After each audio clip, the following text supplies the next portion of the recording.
Hey everyone, I want to show a quick how-to guide on using AWS Organizations. I'm going to show you how to create an organization, create a new member account, and also implement 2 service control policies. AWS Organizations is critical to running securely in AWS. It allows you to create multiple accounts managed in one central location by AWS Organizations. It also allows the consolidated billing from member accounts to roll up to the management account. It also allows guardrails in the form of service control policies.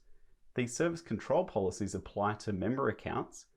You can granularly set what permissions each account has at the account level, which is really critical because it means no one with an IAM user or federated identity or single sign-on identity can escalate their privilege above that service control policy.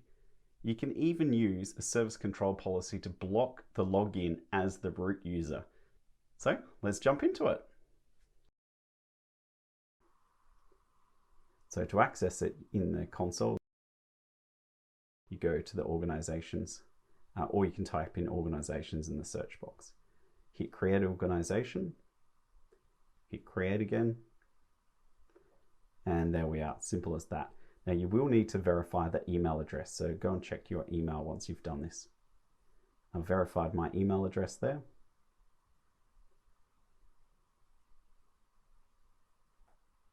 And now we're going to add a new account by creating an account. Now this is going to be the account which we're going to be running applications in. So we just need to enter some details. It needs to be a separate email address. Of course, you can use an alias for this email address. Let's move on to organization service control policies now. So SCPs govern what an account can do at the account level. So there's no way for that account to go beyond that.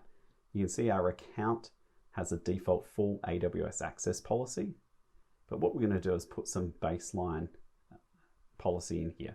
You can access this on my blog as well. And we're also going to block some regional services as well outside of the regions which I don't want to use.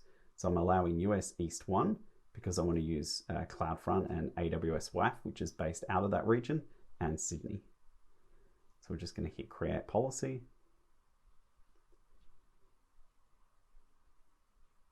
And now we have our policies in place. Now we're going to allocate those policies to the accounts. And we're going to do this at the root level. Now the policies, and just by attaching there, the policies won't actually apply to the management account, only that production